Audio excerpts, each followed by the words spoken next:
राम जी ने विश्वामित्र की यज्ञ को सफल करा दिया। सुबह हुई, राम जी मुस्कुराते हुए बोले गुरुदेव आपकी यज्ञ सफल है। विश्वामित्र जी मुस्कुराते हुए बोले राम ये तो पहली यज्ञ है, अब दूसरी यज्ञ जनकपुर में पूर्ण करो।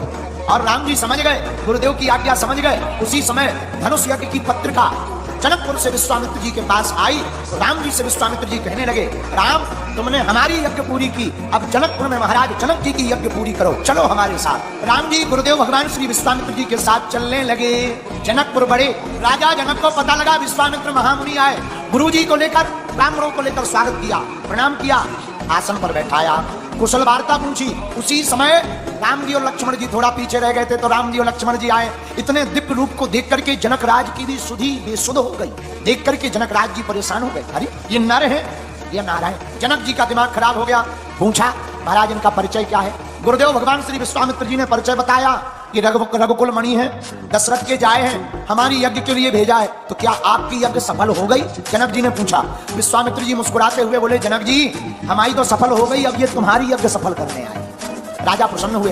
अब मन में विचार करते हैं इन्हें रुकाया कहां जाए। जनक जी कहते महाराज आप होते तो आप तो कहीं भी रुक जाते, पर ये दोनों राजकुमार आए हैं, इन्हें तो भवन चाहिए, तो सीता माता के भवन में ठहराने की जिम्मेदारी दी गई। तो जानकी जी से कहा जनक जी ने एक काम करो बिटिया, अब ये भवन खाली कर दो, तुम हमारे भवन में आ जाओ। यहाँ दशरथ जी के दोनों राजकुमार राम और लक्ष्मण विश्वामित्र मुनि रहेंगे, पर हम कहाँ रहेंगे? श्री जानकी जी से जनक जी कहते तुम हमारे भवन में रहो। श्री जानकी जी पिता के भवन में चली गई। राम जी रुक गए। लक्ष्मण जी राम जी से बोले भैया हमारा मन है जनकपुर देख लें।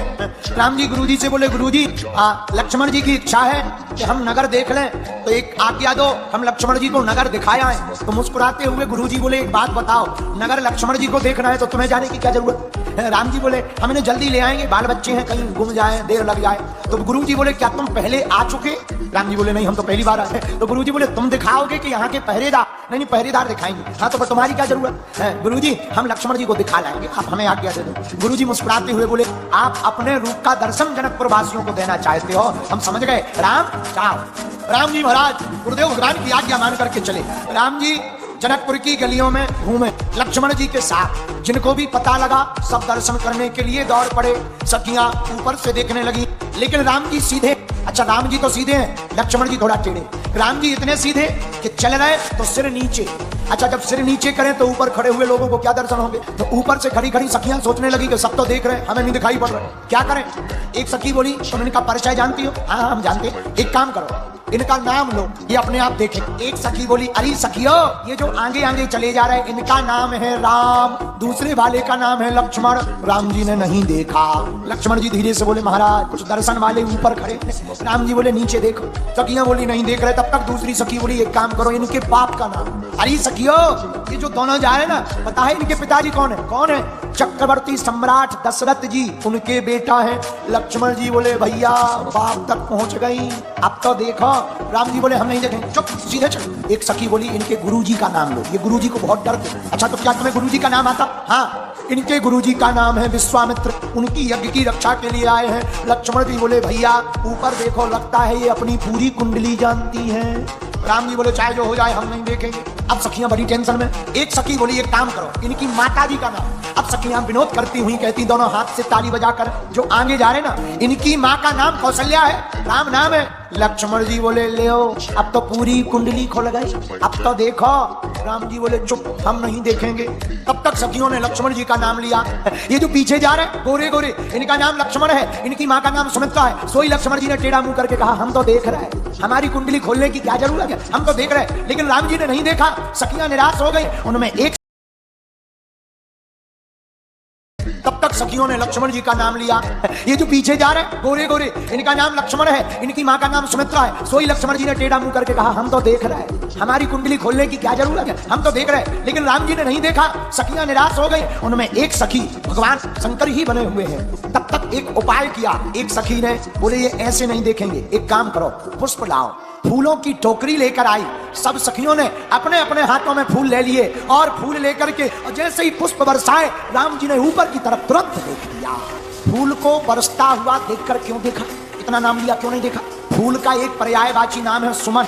सुंदर मन को ही जब राम जी पर कोई बरसा देता है तब भगवान की दृष्टि उस जीव पर पड़ जाती है। समय धीरे धीरे नित्य नियम हुआ।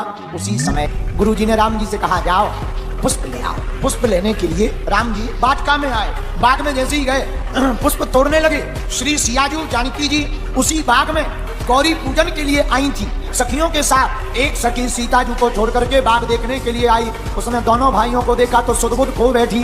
दौड़ी दौड़ी सियाजू के पास आई। क्या हुआ, इतनी हाँफ क्यों रही हो? श्री जानकी जी ने पूछा तो सखी कहती है, आपको पता है जो कल नगर में आए हुए थे, जिन्होंने पूरे नगर को मोहित कर लिया, वही दोनों भाई आज बगिया में आए हुए हैं। सियाजू कहती हमें देखना है। अच्छा चलो। राम जी ने कंकड़ नूपुर की धुनी सुनी, समझ गए श्री सियाजू आई हैं। वृक्ष की ओट में श्री जानकी जी किशोरी जी खड़ी हो गई। इस तरफ राम जी खड़े हो गए। एक बार राम जी ने देखा, श्री किशोरी जी ने एक बार देखा, और एक बार जैसे ही नजर मिली सोई हमारी किशोरी जी ने आंखें बंद कर ली। क्या बात? सखियों ने पूछा क्या शर्म लग गई? नहीं नहीं।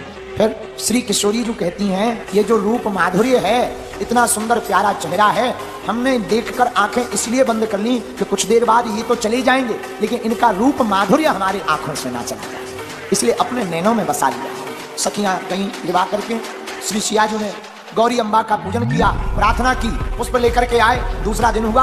अब आगे आज धनुष यज्ञ का समय आ गया। सात देश देश के राजा धनुष यज्ञ में सम्मिलित हो रहे हैं। जनक के दरबार में तरह तरह के राजा धनुष तोड़ने के लिए आए हुए हैं। राम जी, लक्ष्मण जी, विश्वामित्र जी तीनों चले। राम जी बैठ गए। अब बंदी जनों ने घोषणा की, सुनो सुनो सुनो सुनो सुनो, महाराज जनक के दरबार में आए हुए सभी राजाओं, यह जो यज्ञशाला के मध्य में बीच में धनुष रखा हुआ, ये कोई साधारण धनुष नहीं है, ये भगवान जो भी राजा इस धनुष को तोड़ेगा, आज टूटते ही उसका विवाह महाराज जनक की सुंदर सुकुमारी कन्या जानकी जी के साथ होगा। जैसे ही राजाओं ने प्रण हुआ सुना, साहब राजा तिलमिला गए। अरे इतना छोटा धनुष अभी तोड़ देंगे? बहुतों ने उठाया, अरे टूटना तो दूर की बात, उठा नहीं पाए, दिल भर हिला नहीं पाए। राजा परेशान हो गए। अब जनक जी परेशान, धनुष उठ नहीं रहा, प्रतिज्ञा पूरी कैसे होगी, बेटी का विवाह किससे होगा? अब जनक जी की नजर बार बार राम जी पर जावे, पर राम जी खड़े ही नहीं हो रहे। अब राम जी खड़े कैसे होंगे? तो जनक जी हैं ज्ञानी, उन्होंने सोचा राम जी तो है पताका, पताका मतलब झंडा, लेकिन झंडा कब फहराता है? जब डंडा हो। जब तक डंडा खड़ा नहीं होता झंडा फहराता नहीं है। तो अगर राम जी झंडा है तो लक्ष्मण जी डंडा है। जनक जी ने विचार किया झंडा तभी उठेगा जब डंडा उठेगा, पर डंडा कैसे उठे? तो अब जनक जी ने थोड़ी उल्टी बातें शुरू की। देश देश के राजाओं, हमने देख लिया, हमने जो प्रण किया, देश देश के राजा हजारों की तादाद में आए हुए हैं, लेकिन आज हमने देख लिया पृथ्वी वीरों से खाली। अच्छा बात कह तो रहे राजाओं से, देख रहे लक्ष्मण जी की। लक्ष्मण जी की तरफ क्यों देख रहे? असर हो रहा कि नहीं? कहा कि आज के बाद कोई वीर अपने आप को ना कहना हमने देख लिया पृथ्वी वीरों से खाली है, आज के बाद कोई वीर नहीं है। लक्ष्मण जी की भौएं टेढ़ी हो गई। जनक जी बोले गोली ने काम कर दिया। धीरे से लक्ष्मण जी राम जी से बोले आपकी आज्ञा हो तो हम 2-4 प्रवचन देंगे। राम जी बोले नहीं नहीं चुप बैठो, अपन को क्या लेना देना। लक्ष्मण जी बोले दरअसल ये तुम्हारी पढ़ाई के आदमी नहीं है, हमारी स्टोरी के आदमी। और लक्ष्मण जी खड़े भय, और लक्ष्मण जी खड़े भय तो आदरणीय नहीं कहा, और जैसे ही खड़े भय और जनक जी की तरफ देखकर बोले हे राजा जनक, जब से हम आए हैं तरह तरह की बातें कर रहे कि कोई वीर नहीं है, कोई वीर नहीं है, वीर नहीं है। सुनो, किसी भी सभा में रघुवंशियों का एक छोटा सा बालक भी बैठा हो तब ये बात शोभा नहीं देती, और तुम्हारे सामने रघुवंशियों के कुल श्रोमणी सूर्य की तरह चमकने वाले प्रभु श्री राम रघुवीर विराजमान है। कौन कहता है वीर नहीं है? अरे रघुवीर है, तुम कहते वीर नहीं है? जहां लक्ष्मण जी बोले सोई जनक जी डरा गए। लक्ष्मण जी महाराज भौएं टेढ़ी करके कहते जनक जी आप उस धनुष की बात करते हो? अरे हमारे राम जी का अनुशासन मिल जाए, धनुष तो ठीक है, हम अभिमान में नहीं प्रभु के स्वभाव में कहते हैं धनुष तो छोड़ो, पूरे ब्रह्मांड को उठा करके ले जाए।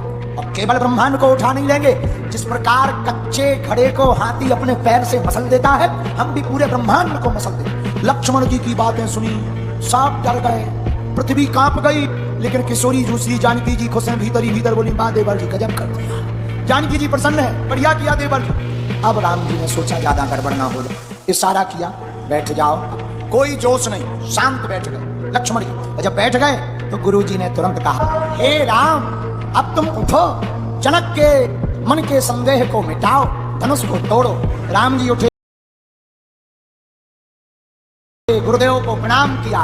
राम जी बहुत सहज प्रणाम किया, गुरु जी को पुनः प्रणाम किया, धनुष को देखा, माता जानकी जी गणेश जी को मनाती, सब प्रार्थना करती। राम जी ने जाकर के धनुष को पकड़ा, कब उठाया कब तोड़ा कोई देख नहीं पाया, धनुष टूट गया, किसी को पता नहीं लगा, जय जयकार हो गई भैया, सब जय जयकार होकर के भगवान ने धनुष को तोड़ करके डाल दिया। और वरमाला होती है, भगवान लाइक कमेंट शेयर सब्सक्राइब जरूर करें और साथ ही बेल आइकन का बटन दबाएं। जय श्री राम।